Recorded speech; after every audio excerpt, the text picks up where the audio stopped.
Nah, kemudian sekarang kita coba untuk menyisipkan gambar sebagai logo pada cover ya. Contoh di sini ada proposal bantuan pengadaan komputer.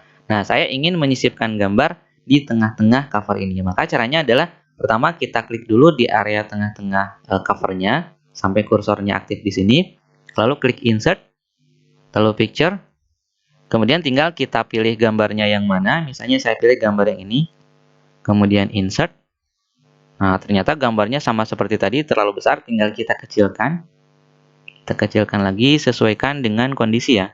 Kalau dirasa sudah cukup, tinggal kita atur posisinya. Nah, di sini misalnya seperti ini ukurannya.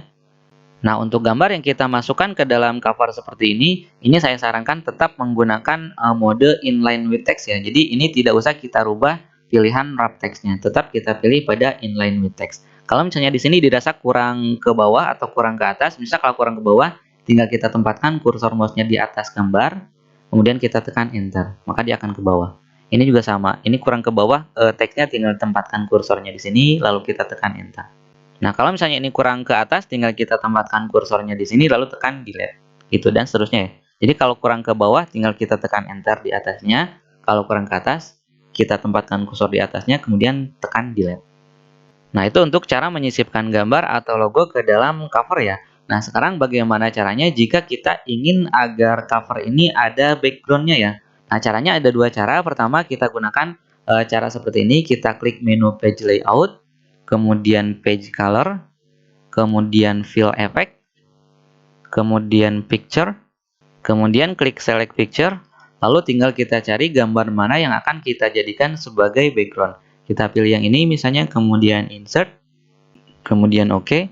Nah, maka nanti hasilnya seperti ini. Hanya saja dengan menggunakan cara yang pertama ini, itu si background kadang ada yang terpotong seperti ini. Jadi backgroundnya kurang pas ya, seperti ini. Nah, itu kalau cara yang pertama.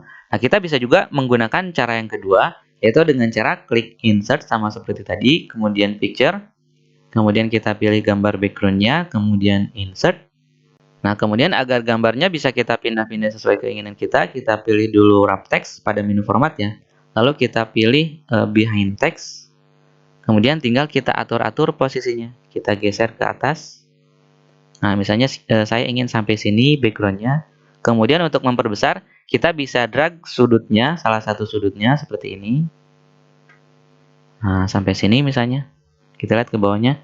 Nah, karena di sini ke bawahnya masih kurang, kita tinggal drag area titik di garis yang bawah ya. Jadi tinggal kita drag di sini, drag sampai posisi yang diinginkan. Hasilnya seperti ini.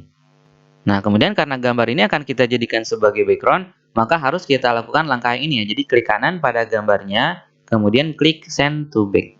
Dengan memilih menu send to back, maka gambar yang kita jadikan sebagai background ini kita tempatkan pada layer paling bawah. Sehingga teks ataupun objek yang lain selain gambar ini, dia akan berada di atas sehingga akan kelihatan. Kalau tadi kan ini teksnya tidak kelihatan sebagian ya.